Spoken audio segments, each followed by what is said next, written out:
L'essence de la danse. Le podcast qui met de la conscience dans le mouvement.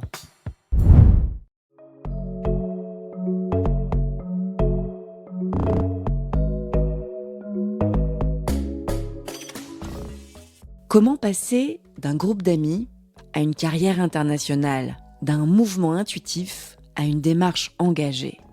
Aujourd'hui, on retrouve Quincy, danseuse, chorégraphe et professeure emblématique du dancehall. Dans la première partie, elle évoquait ses débuts, sa formation autodidacte et les prémices d'une vocation. Ici, elle va revenir en détail sur une étape fondatrice, la création de Blazing, collectif 100% féminin devenu une référence dans la scène dancehall. Ouais, Blazing, moi, c'est mon socle. Ma carrière, comment j'aurais pu la mener autrement qu'en ayant commencé dans ce groupe-là? C'est pas possible. J'aurais jamais pu avoir la carrière que j'ai aujourd'hui. Jamais. Jamais, jamais, jamais. Je leur suis vraiment extrêmement reconnaissante. Ça m'a portée, en fait. Elle nous parle aussi de transmission, d'afro-vibe, ce concept de danse fitness basé sur les danses afrodescendantes, et de ce moment où la danse prend une autre dimension, plus consciente, plus ancrée, plus politique aussi. On a la fougue de la jeunesse qui nous fait oublier cet aspect social, politique, humain que ces cultures-là, elles ont. Mais quand tu en as conscience, j'ai dit, ta façon d'aborder la danse, elle est différente. Elle change pour le bien, selon moi. Si cet échange vous inspire, pensez à vous abonner au Sens de la danse sur votre plateforme d'écoute préférée et à laisser un avis 5 étoiles. C'est ce qui m'aide le plus à faire rayonner ces voix. Je vous souhaite une très belle écoute. Alors explique-moi, comment est né le groupe Blazing ? Les jumelles et moi, on voulait créer un groupe. Bon, on était déjà un groupe au sein de Diffépris. Et on voulait... Diffépris, qui est l'association à Suresnes. Et c'est très important. On avait l'ambition de quitter Diffépris pour faire nos propres trucs. Ça nous avait déclenché de la créativité et puis l'envie de prendre son envol, en fait, quelque part. Et on est parti après le premier Dancehall Queen France en 2005. Chicha a gagné. MD était arrivée deuxième dauphine. Et elle faisait des tours avec l'équipe Dancehall Queen France. Et on était allé, je sais plus si c'est à Rennes ou à Rouen. On avait pris des billets comme ça pour aller le voir. Et on l'a rencontrée et ça a été coup de cœur direct avec elle. Quand on a vu danser MD, c'était genre, waouh. T'étais scotché. Ah ouais, elle en voyait. C'était un truc de ouf. Et quand on est rentré sur Paris, on a gardé contact avec elle. Et dans la chambre des filles, on parle. Ça fait vraiment comme dans les films carrés. Ouais, non, mais parce que tu vois, faudrait qu'on crée un groupe, plein d'idées, brainstorming, un peu comme ça à l'arrache, calepin, bic, machin. Bah, c'est pas si à l'arrache, il y a déjà le calepin. Ouais, ouais. Il y a quand même, c'est vrai. à mon avis, il y avait Quincy qui était derrière, qui avait remis le cadre. Ben moi, à l'époque, j'étais plutôt, justement, c'était plus, Kelly, c'était un peu comme notre leader, quelque part. Et moi, j'étais plus en retrait, en fait. C'est vraiment depuis que je suis en solo que je m'exprime plus, mais j'étais vraiment en bac, moi, vraiment, voilà. Bon, déjà, mon nom Quincy, c'est Jayan qui me l'a donné. Donc, c'est une des... Jayan, c'est une des jumelles. Des jumelles. Et dans la chambre des jumelles, on est en train de parler, on cherchait un nom de groupe. Et à l'époque, il faut savoir qu'on écoutait beaucoup Sean Paul. C'est un des premiers qui a été très, très mainstream. On prenait les noms de ses titres. On voulait un nom dans lequel il y avait le délire du feu dedans, justement en relation avec Diffépris. On veut garder cet esprit-là. Et puis on écoute Ever Blazing. Tu me la Il y a chantes ? Jayan qui dit Ever Blazing girl. Et il y a Jayan qui dit Blazing, ça veut dire quoi? Puis on tape sur, je crois que c'était Google ou Lyco. Je pense que c'était Google à l'époque. On va marquer flamboyant. C'est ça. C'est bon. Allez, let's go. C'est bon. Et du coup, on s'est appelé Blazing. Et puis là, on a demandé à MD si elle voulait rentrer dans le groupe. Et puis let's go, en fait. C'est parti comme ça. Donc vous êtes 4, du coup. La base, c'est 4. Après, il y a des gens qui sont rentrés. Je pense à Laure, à Pearly, du coup. Je pense à la Nina. Je pense à Ojian. Je pense à Casey. Voilà, il y a des gens qui sont partis entrer du groupe. Mais c'est vrai que on a toujours été cette base à 4. Le noyau, on va Le dire. noyau dur, ouais. C'était Donc c'est toi, les 2 jumelles. Jayan et Kélis et MD. Et c'est ça. Ouais. Et pourquoi, toi, elle t'a appelé Quincy ? Très bonne question. Hein. J'avais besoin d'un nom. Chez les Blazing, notre particularité, c'est qu'on a tout un nom avec un Y. Pourquoi dedans. Aucune idée. On n'a jamais su. On trouvait ça stylé, un Y. Bah ouais, c'est trop stylé, ça fait ouh. Waouh. Et du coup, on cherchait pour moi MC, machin, Cool Sista, je sais pas quoi. Elle m'a dit, je t'appelais Quincy. Bah ouais, j'aime bien. En plus, ça me fait penser à Quincy Jones de Michael Jackson. Carrément. Et j'étais fan. Du coup, la boucle est bouclée, en fait. Trop bien. Voilà, j'étais très heureuse. Et depuis, voilà, ça me colle à la peau. Plutôt bien. Enfin, Ouais, ça va. M'en déplaît pas du tout. J'aime beaucoup. Voilà. Donc, vous allez quand même effectivement avoir Internet comme Ouais, vitrine. Et ouais, c'est ça qui clairement. va vraiment Ah vous aider. ouais, Skyblog, MySpace, Facebook à l'époque, début d'Instagram en 2012, toutes ces choses-là qui font que YouTube, bien sûr, à l'époque, aujourd'hui, on a peut-être plus de difficultés à faire des vues sur YouTube, mais à l'époque, on a mis une de nos premières vidéos, c'est une répétition qu'on fait à la coupole, un truc qu'on a fait avec Windows Movie Maker à l'arrache, des millions de vues. On a des vidéos à des millions de vues, quoi. Aujourd'hui, Incroyable. c'est Ouais. impossible. Avec TikTok, c'est là-bas qu'on fait des millions de vues, Ouais, TikTok, bien sûr. Instagram. Bah, à l'époque, avoir des millions de vues sur Sur YouTube. YouTube, c'était incroyable. Et on a eu, je crois qu'on a une vidéo à 6 millions, 7 millions de vues qu'on a fait sur Beyoncé, là. C'était incroyable. Donc, c'était des chorés. Nous, on faisait beaucoup de vidéos de freestyle au départ. Et on s'est passionné pour la chorégraphie. On était créatives. Et du coup, on a commencé à faire des vidéos un peu conceptuelles, choré, DA un peu, parfois très à l'arrache, mais pour l'époque, c'était très bien. Mais bien Voilà. sûr. Et ça nous a donné une popularité qu'on ne soupçonnait pas au départ. C'est-à-dire que l'écran, ça met une sorte de barrière et on se rend pas compte. C'est-à-dire pendant que nous, on dort, il y a des vues qui sont générées et nous, on est toujours dans notre tête, ah, mais il y a que en France ou dans notre patelin qu'on voit ça. Et parce qu'on ne regardait pas vraiment les commentaires au départ. C'est après qu'on a vu qu'il y avait des commentaires. Oh, les commentaires! Et puis je vois des commentaires de gens à l'autre bout de la planète. Des gentils, des moins gentils. Ouais, bien sûr. Tu vois? Et des gens qui demandent, vous faites des stages? Hein? Voilà.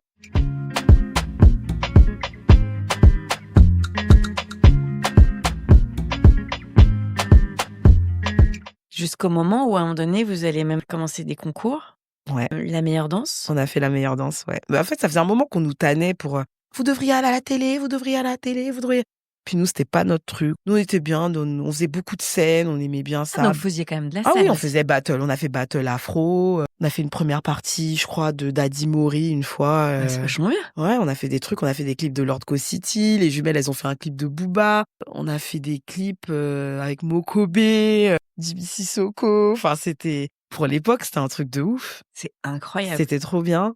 Les jumelles, le dernier clip, je crois qu'elles aient fait, là, elles sont dans le clip de Work de Rihanna et de Drake. Ouais. Rien que ça. Ouais, rien que ça. Je regarde et je dis, je connais ce visage.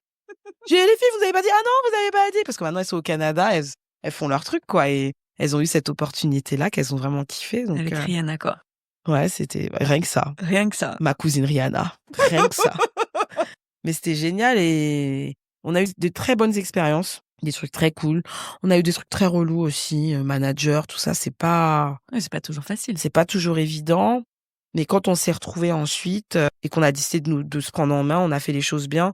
Et la meilleure danse, c'était important pour nous de le faire parce que c'était le départ des jumelles. Elles allaient partir au Canada en 2012. Alors justement, rappelle ce que c'est que cette émission. La meilleure danse, c'est un télécrochet qui est complètement dédié à la danse et qui n'existe plus, qui avait très bien marché pour la première saison sur M6 et qui avait un peu moins bien marché pour la deuxième saison et qu'ils ont rebasculé sur W9 et qui avait pris quand même son petit essor sur cette chaîne de la TNT à l'époque. Je sais même pas si on dit encore TNT, j'ai pas l'impression. Un peu. Je quand même. Ouais, Tu peux y aller. Allez, casse dédié TNT. Et on était contents parce qu'on faisait ça avec des potes, en fait. Nous, on était en groupe, on avait fait le casting. Et un jour, on rencontre les écrous, qui étaient des potes, qui le sont toujours d'ailleurs, et qui nous disent, ouais, on fait la meilleure danse. Ah, vous aussi? Ouais, ok. Attention, hein, on ne se choisit jamais. On avait fait un pacte. Si on se retrouvait ensemble, parce qu'il fallait choisir des équipes contre qui passer, on ne se choisit jamais. Jusqu'à la finale. On s'est pas choisi. Ouais. En finale, on a dit, bon, bah voilà, c'est génial. Trop bien. Et c'était une très bonne expérience. Oui, parce que vous arrivez finaliste. Ouais, on arrive finaliste. Très bonne expérience parce que on fait ce qu'on sait faire le mieux, c'est travailler dans l'urgence. Et on a notamment, je crois, notre meilleure prestation, c'était avec cette voiture. On avait un défi, il fallait danser avec un objet. Mmh. Donc on s'est qualifié au rattrapage. Et au rattrapage, du coup, on nous dit, voilà, vous allez devoir danser avec un objet. Et puis du coup, on choisit le groupe et on était contre les Insane. Un groupe de Nathalie Ducas qui était juste à l'époque super connu, quoi. Les filles, c'était carré, c'était on point, c'était sexy, c'était Nous, c'était sexy, mais on était encore Encore des petits babies. ouais, on était passé des 20, 22, 23, 23, 24 ans, tu vois. Encore une fois, on était à l'aise dans nos corps, mais pas super à l'aise, quoi. Donc c'est vrai que quand tu vois des meufs qui sont clairement à l'aise, on se dit punaise, on va morfler les filles. Mais vas-y, tranquille, on a appris, on s'est dit de toute façon, on fait notre truc, on n'a rien à perdre. Si on perd, tant pis, on aura fait ce qu'on avait à faire. Et elle devait danser, elle, avec la voiture. Et nous, on devait danser aussi, c'était le défi. Et un jour, on arrive en répétition dans ce hangar à la Plaine Saint-Denis. Et elle venait de sortir et on voit des casques de moto. Et on se rend compte que elles, en fait, dans leur tenue, elles vont sûrement avoir des casques de moto. Et là, on se dit, oh là là, mais nous, on n'a rien prévu de ça. Qu'est-ce qu'on va faire? Grosse panique. Puis on se dit, venez, on a confiance en nous. En fait, on sait faire. Vous voyez? Puis on décide de faire notre truc. Et je me souviens que le jour J, parce qu'il fallait séduire la ménagère, en fait. C'est ça qu'il fallait faire. Fallait séduire la ménagère entre 25 et 35 ans qui était chez elle. M6. M6. Voilà. Et nous, on connaissait pas trop la télé. Pour nous, la vérité, on était limite un peu le quota, quoi. Le quota de femmes noires qu'il fallait. Voilà. Mais on s'est dit, vas-y, on fait notre truc.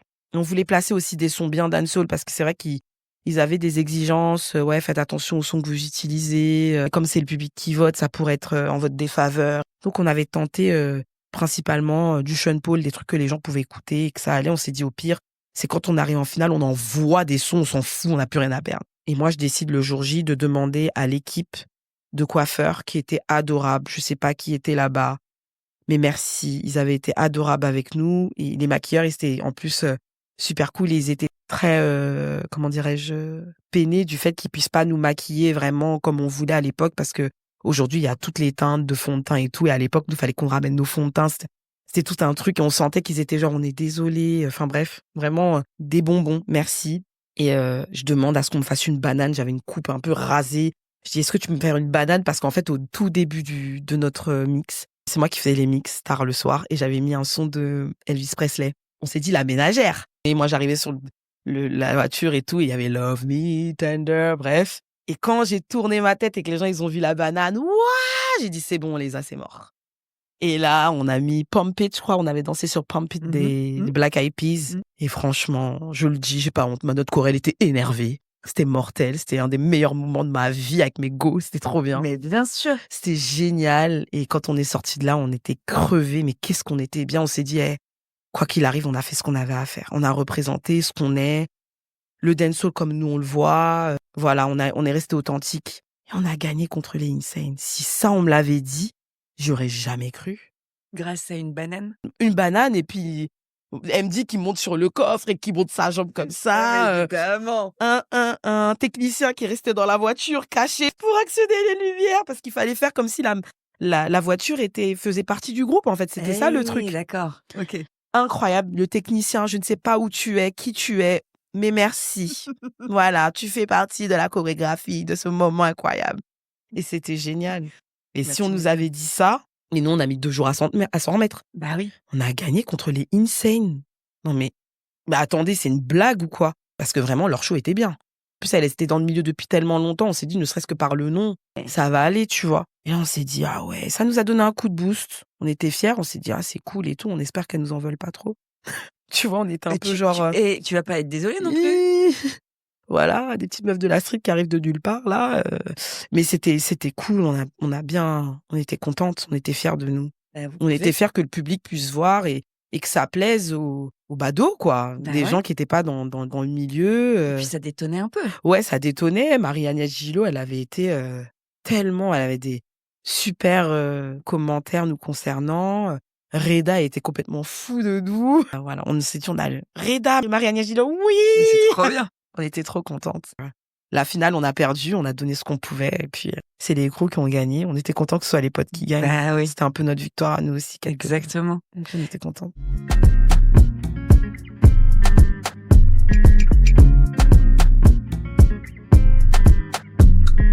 Et la maman stricte, comment elle voit tout ça? C'est-à-dire que pour elle, oui, j'avais des facilités, mais c'est pas un métier, danseuse. Danseuse, c'est pas un métier. On vit pas de ça, on paie pas un loyer, enfin. Mais voyons. Ma mère, elle aurait voulu que je sois ingénieure, médecin, avocate. J'ai été secrétaire médicale pendant très longtemps. Et je pense que j'ai gardé ce boulot-là parce que je voulais pas sortir des rangs. Quand j'ai appris à ma mère que je quittais mon travail, ça a été l'hécatombe. Qu'est-ce que tu vas faire? Elle avait 25 ans passés, hein. S'en fout.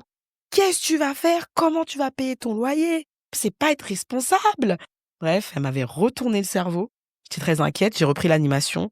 Sauf que en même temps, en fait, j'étais secrétaire médicale et Attends, t'avais gagné, t'étais quand même finaliste. C'était ouais, après. ouais, c'était Donc, après. J'ai commencé à donner des cours au studio harmonique où je suis toujours depuis bientôt 14 ans. Et je donnais cours juste après Nathalie Lucas. Les gens sortaient de la salle, je la croisais. Salut, tu vas bien?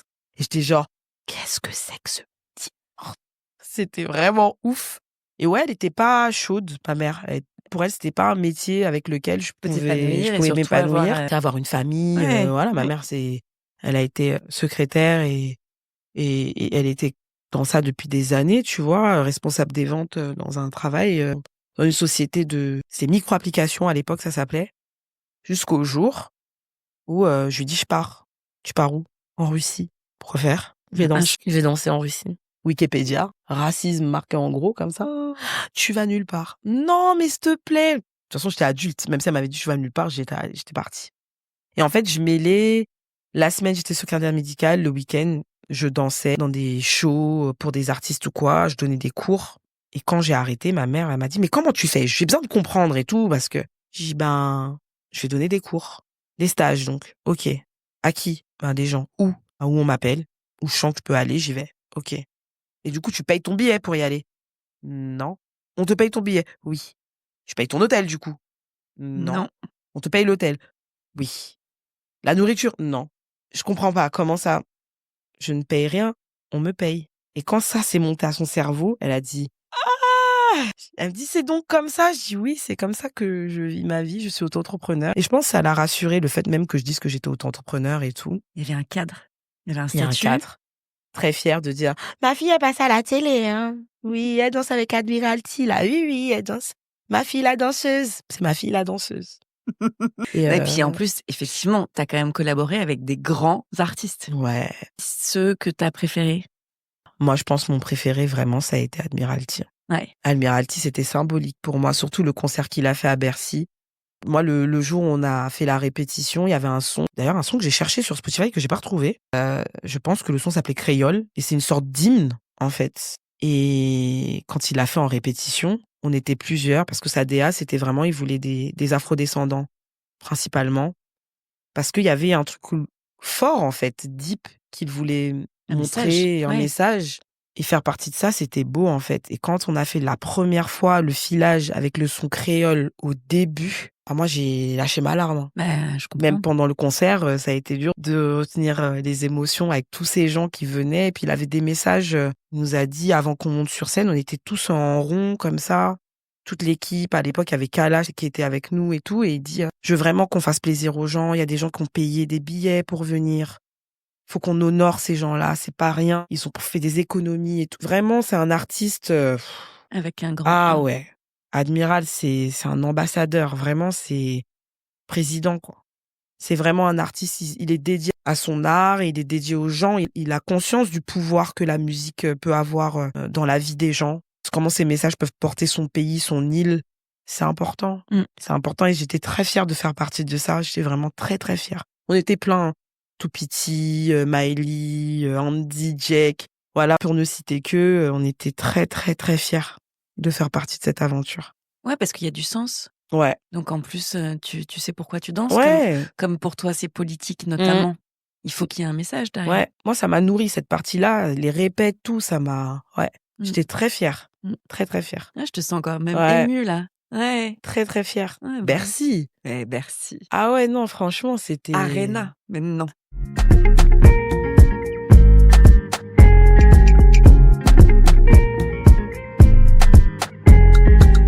Je voudrais que tu me dises, toi, les plus grands artistes avec lesquels tu as collaboré, comment tu as réussi à les approcher? Est-ce que tu as eu Mister Vegas? Mister Vegas, on l'a fait, c'était les jumelles qui l'avaient fait.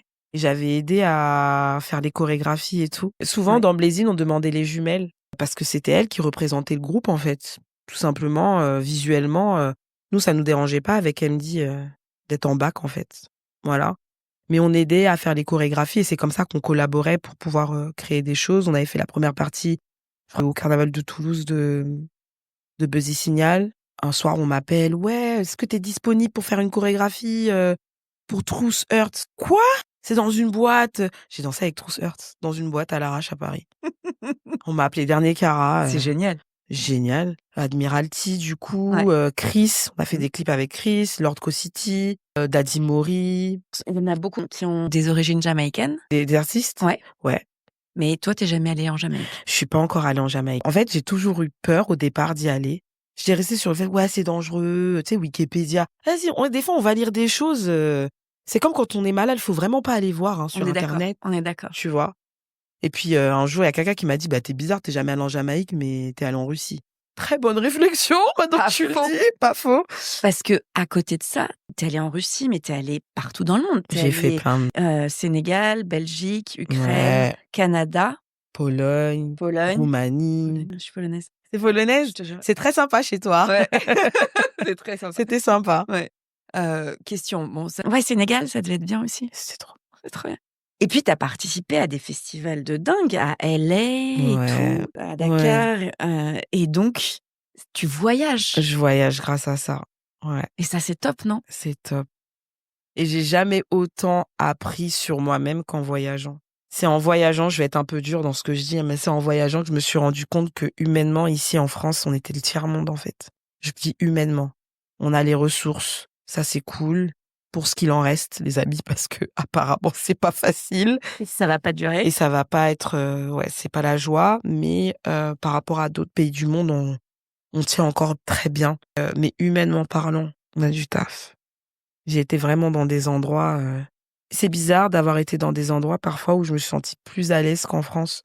J'ai été à Taïwan et pourtant ils sont comme ça et la Chine elle est comme ça sur eux. Les gens, c'est facile, ils viennent vers toi, ils parlent, ils discutent, ils cherchent à savoir d'où tu viens. Ils sont curieux mais pas de manière malveillante.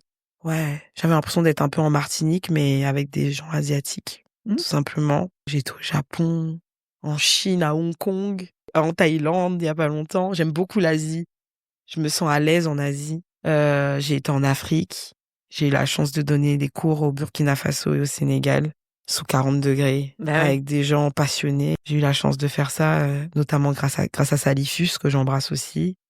Et j'ai été en Pologne, en Roumanie, en Russie. T'as vraiment bien bourlingué. Ouais, c'était cool. Hein. Et donc, il reste la Jamaïque quand même. Ouais, mais je devais y aller en 2020.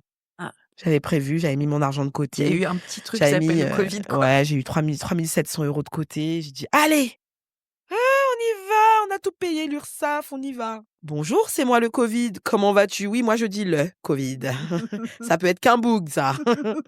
Qu'un mec relou. Et du coup, que t'es. Et c'est bizarre parce que j'ai toujours ressenti que j'irais en Jamaïque seulement à la fin de ma carrière, quand j'arrêterai de danser. Pourquoi? C'est un ressenti que j'ai depuis longtemps. Et il y a aussi ce truc de... Je suis jamais aussi allée encore au Bénin, pour plein de raisons, diverses et variées, mais notamment familiales. Et j'avais besoin aussi de connecter avec le Bénin, de savoir d'où je viens pour mieux savoir où je vais. Donc pour moi, après avoir eu cette frustration pendant longtemps de ne pas y aller, surtout après le Covid, je me suis dit, ok, respire. Peut-être qu'en vrai, si tu ressens ça, c'est peut-être parce que t'as pas fait encore ce chemin-là par rapport au Bénin et peut-être qu'il faut que tu prennes le temps de le faire pour ensuite vivre ton expérience de manière vraiment pleinement consciente en Jamaïque. Ouais, ça a du sens en tout cas.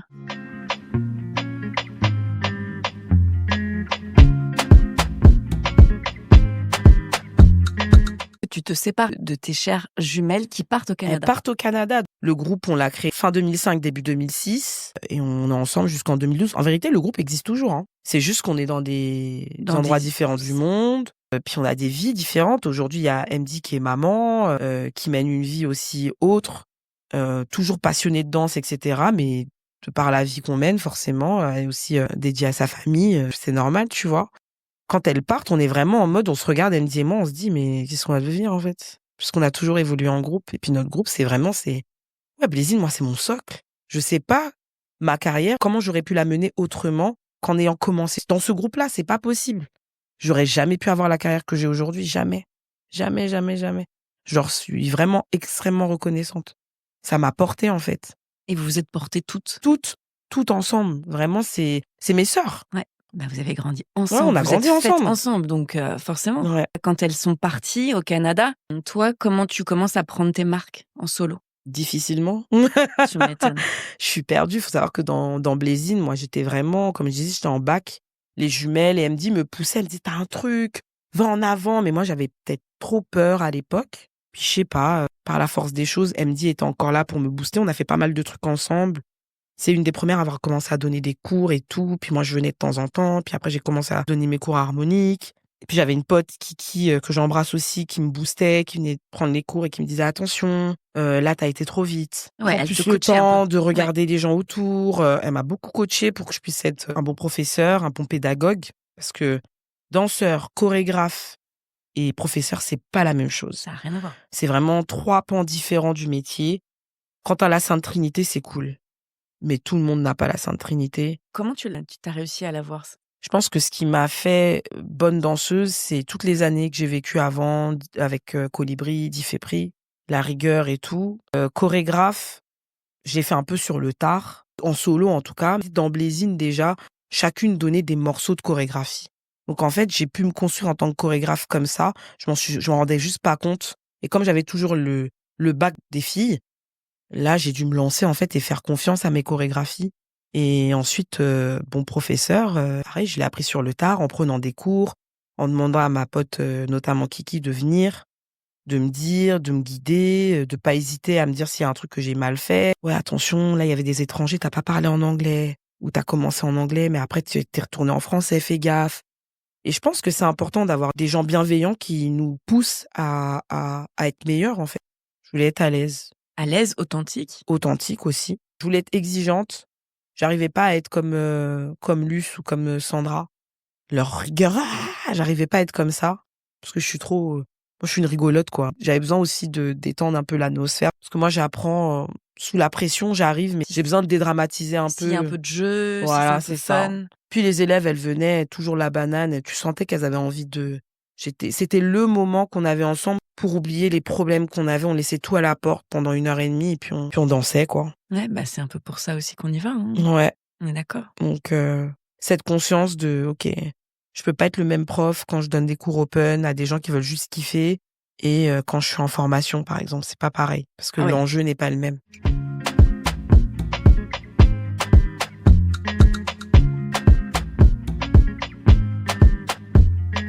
En 2021, Mmh.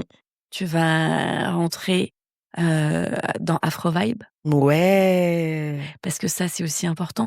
Pourquoi est-ce que tu as décidé, de rentrer? Explique-moi ce que c'est, Mmh. pour ceux qui connaissent pas. C'est un concept qui a été créé par Mariam Kaba et par Doris. Et en fait, le principe, il est simple. C'est s'inspirer des danses afro-descendantes et africaines, y ajouter du renforcement musculaire et du cardio-training.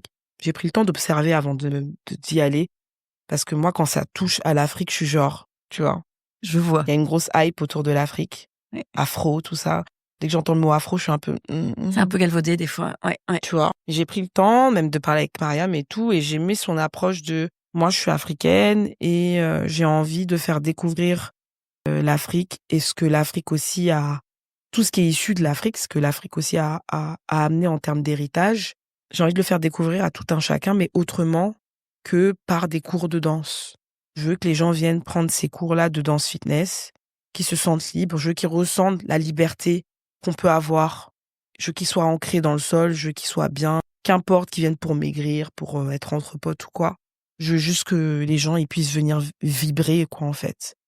Et j'ai aimé ça parce que dans la danse, il y a un côté thérapeutique en réalité. Ça m'a toujours intéressée, j'ai dit OK, bon, vous inspirez du coup des danses africaines et afrodescendantes, mais du coup, comment on redistribue à ces cultures-là ce qu'on leur prend entre guillemets, tu vois. Et c'est les actions qu'ils font, c'est-à-dire que quand elle fait des événements, notamment le Elle est surtout à Afro Vibe Marseille? Solidarité. Elle est à Marseille, elle fait beaucoup d'actions là-bas. Et elle a un événement qu'elle a pas refait depuis plusieurs années pour des questions de budget, mais j'espère qu'il va revenir. On croise les doigts forts. Afro Vibe Solidarity, en collaboration avec SOS Méditerranée. Et à cet événement-là, elle a décidé d'amener que des profs de danse pour que les gens puissent comprendre d'où venaient les influences d'Afro Vibe. Et pour que les gens puissent aussi se dire, OK, j'ai la possibilité d'aller prendre ces cours-là c'est pas un problème en fait que les gens ne viennent plus prendre des cours, qu'ils viennent moins prendre des cours d'Afro-Vibe pour aller vers ça, puisque c'est un pont vers ça. Et j'ai trouvé ça grave intéressant. Et j'ai aimé aussi toute la démarche autour de SOS Méditerranée. À l'époque, c'était en 2019, si je dis pas de bêtises. Et on avait pu récolter près de 10 000 euros pour pouvoir acheter un bateau qui récupérait les réfugiés en mer. Et ça aussi, c'est pareil, c'est quelque chose qui m'a beaucoup... En fait, je peux faire ça et faire des actions, en fait. En fait, je peux faire plein de trucs. Je suis pas enfermée dans oh lolo, walala. Non, je peux vraiment faire des vraies actions engagées. Et du coup, voilà, Afrovibe, on fait plein de choses comme ça. Ouais, c'est pas que de l'entertainment. C'est pas que de l'entertainment. Excuse-moi, C'est pas grave. très mal dit. Je le redis. Entertainment, darling. Exactly. Thank you. Ouais, so non, much. c'est pas que ça. Ça arrivait tard parce que je pense que on a la fougue de la jeunesse qui nous fait oublier cet aspect social, politique, humain que ces cultures-là, elles ont. Mais quand tu en as conscience, j'ai dit, ta façon d'aborder la danse, elle est différente. Elle change pour le bien, selon moi. Et elle change comment? Mais t'es plus conscient. Moi, je vois, quand je donne cours aujourd'hui à mes élèves, je donne plus cours de la même manière. J'arrive à poser un temps. Avant, j'ai l'impression d'être tout le temps dans le rush, de devoir donner des mouvements et des infos comme ça. Voilà, ça c'est le Gully Creeper. Mais ça parle sans parler aux gens. C'est-à-dire que tu leur dis c'est le Gully Creeper, tu leur donnes le créateur, mais au final, faut aller plus loin que ça, tu vois. Qu'est-ce que c'est le dancehall? Pourquoi ça vous parle autant selon vous? Définissez-moi la féminité. Pourquoi la féminité c'est que sexy et sensuel? Pourquoi ça peut pas être attachant? Pourquoi ça peut pas être splendide? Pourquoi ça peut pas être voluptueuse, charismatique, forte, puissante? Définissez-moi les choses. Venez, on va dans le deep en fait, tu vois. Et j'essaye toujours maintenant, même si ça dure 2 minutes, d'éveiller. Quand je dis maintenant, on va dire ces 10 dernières années, je dis une bêtise, tu vois, mais d'éveiller la curiosité des gens je peux pas tout leur donner en 1 heure et demie, c'est compliqué, mais d'éveiller leur curiosité pour qu'ils prennent leur super ordinateur portable, qu'ils aillent sur Google ou maintenant sur ChatGPT. Attention, hein, l'écologie, les amis, ChatGPT, ça consomme beaucoup d'eau. Et pas que, hein. Et pas que. Et qu'ils aillent chercher, ah tiens, elle m'a dit ce mot-là, oh tiens, elle m'a parlé de Bogle, brièvement, mais moi je veux en savoir plus, c'est qui Bogle? Oh tiens, elle m'a parlé du Mento, du Kumina, qu'est-ce que c'est? Les sons de système, elle m'a dit que c'était né dans les années 70, 80. Qu'ils aillent chercher les infos pour que eux-mêmes, quand ils abordent le truc, ils soient conscients. On est aussi dans un monde où l'entertainment est au cœur de tout. On le voit avec les réseaux sociaux, les TikTok. Moi, j'ai pas TikTok, par exemple. Si j'ai TikTok, c'est la fin. Je pourrais pas, je vais pas vivre. Donc, j'ai décidé de pas l'avoir. Mais du coup, tu vois, je suis dans un mood où je me dis, est-ce que les gens, ils ont conscience de ce qu'ils font, de la portée que ça a, par exemple, en tant que caucasien? Est-ce que tu as conscience de la portée que de faire une danse d'une culture noire? Savoir ce qu'il y a derrière, pas juste le côté fun et tout, mais tout ce qu'il y a, tout ce que ça implique, tout ce que ça porte, en fait, tu vois. Sans rentrer dans des dramas ou quoi, c'est pas ça, mais juste être conscient de ça. Ouais, parce qu'il y a une histoire derrière. Bien sûr. Et elle se perpétue. Et justement, Afrovibe, il y a aussi de ça. Ce pouvoir du corps. C'est surtout à la fin des cours, quand les gens viennent nous poser des questions, qu'on leur explique. On peut pas aller dans les détails parce qu'on n'est pas des experts et on ne se veut pas experts. Mais par contre, quand on va prendre les cours, etc., on prend les informations et souvent, c'est ce qu'on nous avait dit en formation et c'est ce que j'aime à dire moi maintenant parce que je forme les gens. On vous poussera toujours à aller prendre les cours des personnes qui peuvent vous donner les informations, en fait. C'est comme ça que nous, on rentre. À la source. À la source.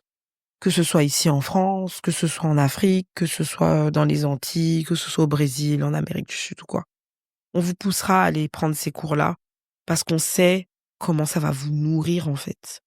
Culturellement, mais aussi dans votre corps, dans votre vie, j'espère, tu vois. Ouais, c'est important. On peut faire des choses. On a le pouvoir de faire beaucoup de politique à travers le corps, tout comme les artistes comme Admiralty ou comme beaucoup d'autres font à travers leur musique, en fait. Est-ce que, pour se rendre compte, c'est très éloigné ou pas du dancehall? En fait, dans Afrovibe, on mélange plein d'influences. Donc, c'est-à-dire que dans la chorégraphie qu'on va faire pour les 2 mois, on va avoir des mouvements de dancehall, des mouvements de coupé-décalé, des mouvements d'azonto, etc. C'est un métissage, on fait un métissage de tout ça sur différentes musiques Et c'est ça qui est cool. Et on veut vraiment que les gens... Le mot d'ordre, c'est lâcher prise. Le mot Vraiment. qu'on entend toujours, mais qui est hyper difficile à faire. Hyper difficile à faire. Hyper difficile à faire. Mais moi, maintenant, les élèves, ils crient et tout. Hein. Bah ouais. Pendant les cours, tout ça, je leur dis, allez, on crie. Ah et, non, arrêtez. J'ai crié plus fort que vous. Et en fait, c'est par le mouvement, par la voix, ouvrir les bras, danser avec l'autre aussi, oublier pendant 2 minutes le miroir et le jugement qu'on peut avoir face à soi-même. Parce qu'ici, en Europe, en France notamment, on se juge perpétuellement. C'est tout le temps, en fait. Oubliez le miroir. Moi, j'ai fait souvent danser l'un en face de l'autre. J'ai le meilleur miroir que vous pouvez avoir, c'est la personne qui est en face de vous, que vous regardez dans les yeux et qui va avoir de la bienveillance pour vous, qui va vous sourire. Vous allez voir que vous allez vous aimer plus, en fait. Complètement. Donc, allez-y, faites-vous plaisir, en fait, tu vois. Et on passe de très bons moments. On transpire beaucoup. C'est l'idée. Mais ouais, on passe Et un bon c'est moment. comme ça que tu lâches aussi. Hein. Ouais, on fait des soul train, les gens sont complètement fous. Au début, il y a des timides, puis à la fin, ça se lâche. Ouais. Puis les gens, ils sont libres de se lâcher quand ils veulent aussi. Ils savent que c'est mieux que chez McDonald's si on peut placer des marques. Ou pas. Ah mince. Non, mais on s'en fout. Tu peux la placer. Place-la, on s'en Je l'ai tape. placé, de toute façon, ils sont partout. Ils vont Ouais. partout. Oui, c'est mais bon. un peu trop. Hein. Un peu trop, hein. Enfin. Ça suffit maintenant. Suffit, hein. C'est bon.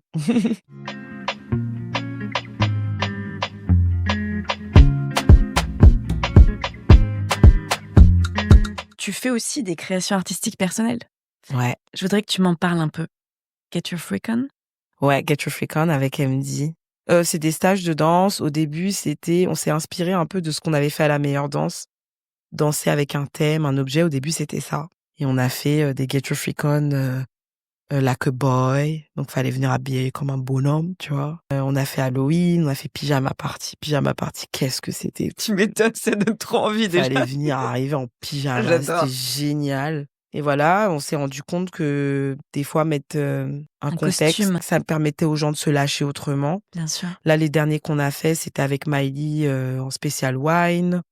On en a fait d'autres en mode talon avec Stacy et avec Joanne. Voilà, on veut toujours que les élèves elles soient prises en charge, qu'elles soient bien, avec des bons profs, qui les font bien évoluer, qui leur donnent des tips pour travailler à la maison.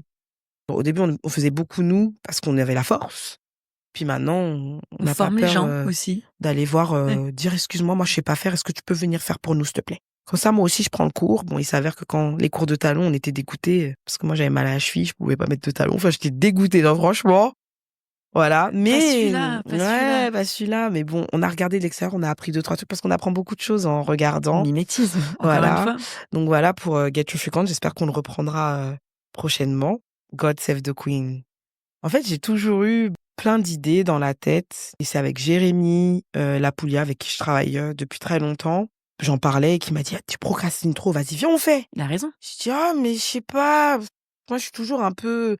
J'aime pas être sur plein de trucs en même temps, alors que je fais plein de trucs en même temps. » Complètement. Et j'ai dit « Bon, let's go. » Il m'a dit « T'as besoin de quoi? T'as besoin d'une équipe? Ben, viens, on forme une équipe. » Et on a formé une équipe qu'on a appelée Artis Production, avec Aurélie, Alex, MD, Marion, Liman. Voilà, on a travaillé avec Matthews, on a travaillé... T'as un smile quand tu dis voilà. tous ces noms. Ouais, c'était trop bien, c'est trop bien. J'ai vraiment eu la chance d'être entourée de gens qui ont cru en mon projet, que moi je trouvais peut-être un peu trop ambitieux et qui m'ont dit « Ok, c'est ambitieux, mais on va faire avec les moyens du bord et on va pouvoir le faire. » Parce que j'ai besoin qu'on me canalise. Ouais. Et ça a pris le temps que ça a pris, mais aujourd'hui, on a pu mettre en avant et c'était important pour moi de pouvoir faire un projet autour de l'emblème qu'est la Dancehall Queen, que moi j'ai toujours vu de loin évoluer. J'ai jamais voulu être Dancehall Queen parce que je trouve que c'est une responsabilité particulière que je voulais pas endosser. Ah ouais, tu prends ça comme ça? Ouais. Je trouve qu'il y a des gens qui sont faits pour la compétition. Et moi, je suis plus dans la transmission. Chacun son... Oui, chacun son domaine. Son domaine, voilà. Et voilà, et on a convié plusieurs danseuses que je remercie encore de nous avoir fait confiance. C'était important aussi pour moi de les mettre en valeur. J'avais envie qu'on connaisse leur histoire, qu'on sache d'où elle vient, comment elles ont découvert le dancehall, puis qu'on les voit danser et être ce qu'elles sont en fait, tu vois. Voilà, c'est toutes ces femmes-là, c'est des femmes que moi j'ai toujours vues danser de près, de loin. et qui m'ont toutes inspirée d'une manière ou d'une autre. Je voulais leur rendre aussi, pour moi c'est ça en fait. Je vois pas ce que moi me mettre tout le temps en valeur, ça me ressemble pas déjà, c'est pas moi. Et donc là, comment concrètement, c'était quoi? En fait, on a fait une série de vidéos avec plusieurs danseuses. Il y a Chicha, il y a Miley, MD. Moi, je me suis mise dedans parce que l'équipe m'a dit, mais non, c'est pas possible que tu sois pas dedans. Je dis, ouais, mais bon, si je peux être derrière la caméra, c'est bien aussi, tu vois. Mais j'étais heureuse de le faire. Il y a Shaili qui l'a fait avec nous aussi. Aya, il y a eu Amazon aussi. Et j'étais très heureuse qu'elles aient accepté. Parce que, ouais, j'avais envie de leur rendre ce truc de, vous le savez sûrement déjà peut-être, mais je vous le redis, you are somebody, tu vois. On a fait ces visuels, et elles étaient contentes de ce qu'on a fait, voilà. Et vous les avez mises où? On les a mises principalement sur Instagram, parce qu'Instagram, c'est là où tout se passe maintenant. Oui, on a mis aussi sur YouTube et sur Vimeo.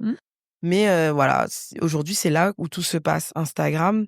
Et de ce projet qui a eu, je sais pas, plus de 50 000 vues, un truc comme ça, on a décidé avec l'équipe de faire un documentaire qui est en préparation. Trop bien. Voilà. Depuis 3 ans, les gars. Je vous le dis. Mettez-vous dans des projets comme ça. C'est pas pour 6 mois. C'est pour 3 ans. Mais il faut ce qu'il faut. Il faut ce qu'il faut. Et j'apprends encore plus sur moi, sur elle, du coup, par extension, forcément. Faire des recherches, demander aux gens leurs infos, se rendre compte qu'elles ont fait des trucs. On connaît pas les gens, en fait. Bien sûr. De ce qu'elles ont fait, etc. Bon, il y a plein d'images qu'on retrouve plus du tout sur le net. Parce que soit ça a été effacé, soit ça a disparu. Skyblog, ils ont fermé l'année dernière. Voilà, mais ça me paraissait important que les gens de notre communauté, dans le dancehall, ils racontent leur histoire par rapport à cette culture qui n'est pas la nôtre, qui vient d'une île à l'autre bout de la planète. Une culture qui a réussi à nous toucher alors que on n'est pas jamaïcains, quoi. Ouais, ça me paraissait important qu'on les entende, elles, dire ce qui les anime et raconter leur parcours. C'est un peu une autre famille. Ouais, la communauté dancehall, elle est grande, on est comme une grande famille. On s'entend, on est d'accord sur plein de trucs, on est en désaccord aussi. Ouais, c'est comme une grande famille et je pense que, ouais, j'aimerais inciter les gens de ma communauté à se raconter à travers cette culture. Noir ou pas noir? Noir ou pas noir, mais là, pour le coup, vraiment, racontez-vous, en fait. Pourquoi ça vous touche, qu'importe. On est tous des êtres humains, on a tous du sang rouge qui coule dans les veines. Pourquoi cette culture-là, particulièrement, elle vous parle, elle vous fait vivre aussi fort, en fait. Des fois, même pour certaines personnes, même racisées, hein, promouvoir cette culture-là, même parfois plus que notre propre culture, pourquoi? Pourquoi ça? Oui. Moi, j'ai pu répondre à ces questions-là. Je sais pourquoi maintenant. Mais il faut se poser ces questions-là. Après, il faut prendre le temps de se les poser. Des fois, on est jeune et on veut juste kiffer. Et ça vient après et c'est OK, tu vois. Mais ouais. C'est le sens, quoi, de la danse. C'est ça. C'est exactement ça. Le sens de la danse.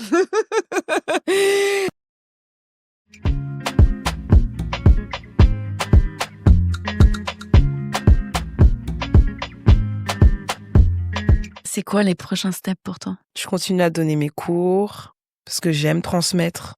C'est mon truc, j'aime ça. Je finis mon documentaire. Je suis très contente.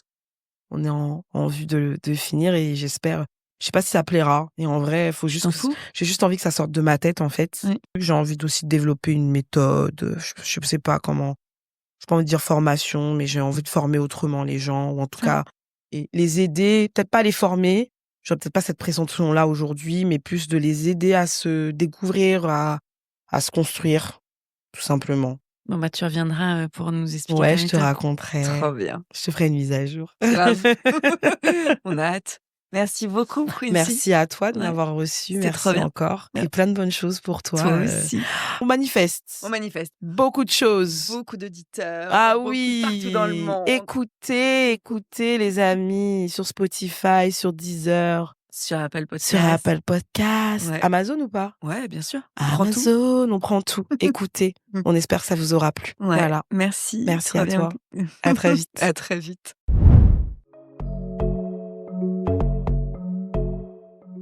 Voilà, c'est ainsi que s'achève notre entrevue avec Quincy. 2 épisodes pour entendre la voix d'une femme qui a choisi de danser pour s'assumer, transmettre, rassembler, résister aussi. Avec elle, on a parlé d'autodidaxie, de collectif, de dancehall et d'engagement. On a surtout entendu une voix forte, ancrée et sincère. Ce que je retiens personnellement de cette rencontre, c'est que l'amitié et la sororité peuvent tout déclencher, que transmettre, c'est aussi se libérer et faire transpirer tout un cours avec bienveillance, que danser, c'est dire quelque chose de soi, des autres, du monde. C'est aussi parfois juste crier, oublier et rire un bon coup. Si ces échanges vous ont touché, pensez à vous abonner au Sens de la danse sur votre plateforme d'écoute préférée et à laisser un avis 5 étoiles. C'est ce qui m'aide le plus à faire rayonner ces voix qui dansent autrement. Je vous dis à dimanche prochain pour une nouvelle rencontre et d'ici là, prenez bien soin de vous.